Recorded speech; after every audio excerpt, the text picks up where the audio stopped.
Hey everyone, proper एक ही comment आ रहा है जिस कमेंट का मैं आंसर देना नहीं चाह रहा था, लेकिन आंसर देना पड़ रहा है क्योंकि बहुत ज़्यादा ही बार मैसेजेस इंस्टाग्राम पर और भी कमेंट बॉक्स में आ चुके हैं कि टेक्नीशियन क्या कुछ भर्ती कम कर दी गई हैं, क्या कुछ पोस्ट हटा दी गई हैं, या फिर जो ज्वाइनिंग लेटर लेट हो रहा है तो उसका पीछे का इशू क्या है। तो उसी टॉपिक पे आज हम बात करते हैं।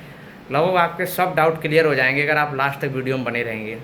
देखो, मैक्सिमम लोगों की, लगभग 80% लोगों की ज्वाइनिंग आ चुकी है और हो भी चुके हैं ज्वाइन, लेकिन लगभग 20% लोग रह रहे हैं अभी। कुछ मतलब जॉन सभी की ज्वाइनिंग चल रही है, लेकिन कुछ कैटेगरी में इशू है। जैसे कुछ कैटेगरी की किसी जॉन में, कुछ किसी कैटेगरी में XYZ में प्रॉब्लम आ रही है, तो वो लोग रह रहे हैं। तो उसका कारण ये है कि जब टेक्नीशियन ने अपना पैनल निकाला था तो उसने जो बच्चे पास किए थे तो उसने वो कैटेगरी, जैसे मान के चलो 7 कैटेगरी पे कोई बच्चा पास किया तो उसे 7 कैटेगरी पे पास किया था, लेकिन वो बच्चा 7 के लिए एलिजिबल भी था, ठीक है। लेकिन जब चेक किया, पैनल कंप्लीट बन के पास होके आ गया, स्प्रेड हो गया और सब बच्चों को पता लग गया कि मेरा पैनल ये है और मुझे ये पोस्ट पे मिला है सिलेक्शन। तो उसके बाद जब ज्वाइनिंग भेजने पे एक इशू आ रहा था कि पैनल जिस हिसाब से बना दिया उस हिसाब से RRB को अलग हिसाब से ज़रूरत थी कैंडिडेट्स की। यानी पैनल 7 में माने चलो 40 बच्चों का भेजा, और पैनल मतलब कैटेगरी 7 में 40 बच्चों के लिए ज्वाइनिंग भेजा किसी एक पर्टिकुलर जोन से। उसके बाद कैटेगरी 8 में 10 बच्चों के लिए ज्वाइनिंग पैनल भेजा, लेकिन इशू ये आया कि कैटेगरी 8 में ज़्यादा बच्चों की ज़रूरत हो रही है।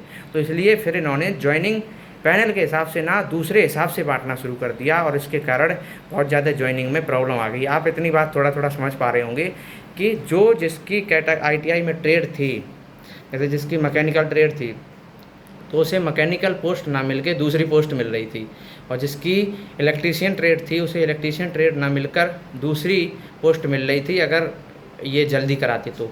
और अब ये प्रॉब्लम लगो ये ज़्यादातर प्रॉब्लम कैटेगरी 6 और 7 के साथ आई मुंबई जोन में, और भी जोनों में अलग अलग कैटेगरी साथ रही, लेकिन ये प्रॉब्लम 100% लगभग फिक्स होने को आ गई है। मतलब सब तरीके से सही कर लिया गया RRB बोर्ड के द्वारा। तो अब आपको ज़्यादा परेशान होने की ज़रूरत नहीं है। 1% भी चांस नहीं है कि आपकी ज्वाइनिंग ना आए। अगर पैनल आया है तो निश्चित आपकी ज्वाइनिंग आएगी। कुछ रूमर्स ऐसे स्प्रेड हो रहे हैं कि कुछ पोस्ट हटा दी गई, ऐसा कुछ नहीं है। लेकिन ऐसा हुआ, कुछ पोस्ट में जिस हिसाब से पैनल भेजा उस हिसाब से कैंडिडेट की ज़रूरत नहीं रही, इसलिए ये ज़्यादा डिले हो रहा है। आपको इस बात पे बिलीव करना आपके ऊपर है, ये डिपेंड करता है। आप कर सकते हैं, नहीं तो आप नहीं कर सकते हैं इस बात को बिलीव, लेकिन हाँ यही रियलिटी है। लेकिन ज्वाइनिंग बिल्कुल किसी की भी नहीं रुकेगी, 100% होगा। जिसका भी पैनल आया हुआ है उसकी 100% ज्वाइनिंग होगी। बस यही पूरी सच्चाई थी, यही वीडियो बनाने का मेन मोटिव था, और यही रीज़न है। आप ज़्यादातर वीडियो इधर उधर बिल्कुल ना फंसें, ना गुमराह हो, ना कोई वीडियो देखें ज़्यादातर। और इतना हमने जो बताया बस वही रीज़न है कि जिस पैनल से जिस कैटेगरी में वैकेंसी गई हैं उससे ज़्यादा दूसरे में ज़रूरत थी, इसके वजह से ये इशू हुआ। लेकिन फिर RRB ने ज्वाइनिंग रोक कर ये इशू सॉल्व किया। जैसे वर्कशॉप में, किसी वर्कशॉप में इलेक्ट्रीशियन के 10 कैंडिडेट की ज़रूरत थी, लेकिन इलेक्ट्रीशियन के पैनल में निकाले 7 ही, तो फिर दूसरे वाले लिए गए। तो ये इस तरह से इशू करने के बाद ये अब इशू ओवरऑल सॉर्ट आउट कर लिया गया। इसलिए कुछ पैनल वापस भी मंगाए गए हैं। कुछ पैनल भेजने के बाद कुछ RRB ने भेजे और कुछ पैनल कैंसिल कर दिए गए हैं और दूसरे पैनल आएंगे। उसका रीज़न ही यही था जो हमने आपको बताया। आप वीडियो को रिलेट कर पा रहे होंगे। जिनकी ज्वाइनिंग रह गई है वो बिल्कुल भी टेंशन ना लें। आपकी ज्वाइनिंग 25 अक्टूबर से पहले आपको ज्वाइन करा दिया जाएगा। 25 अक्टूबर जो रोज़गार मेला है उसमें सरकार को दूसरे जो ज्वाइनिंग हैं, यानी ये वाला ज्वाइनिंग लेटर आपको दिखा चुके हैं, तो यानी 25 अक्टूबर तक जो रोज़गार मेला है उससे पहले आपको ज्वाइनिंग करा दिया जाएगा। लगभग आपको ज्वाइनिंग लेटर मिल जाएगा। तो आप बिल्कुल टेंशन ना लें, टेंशन फ्री हो जाएं।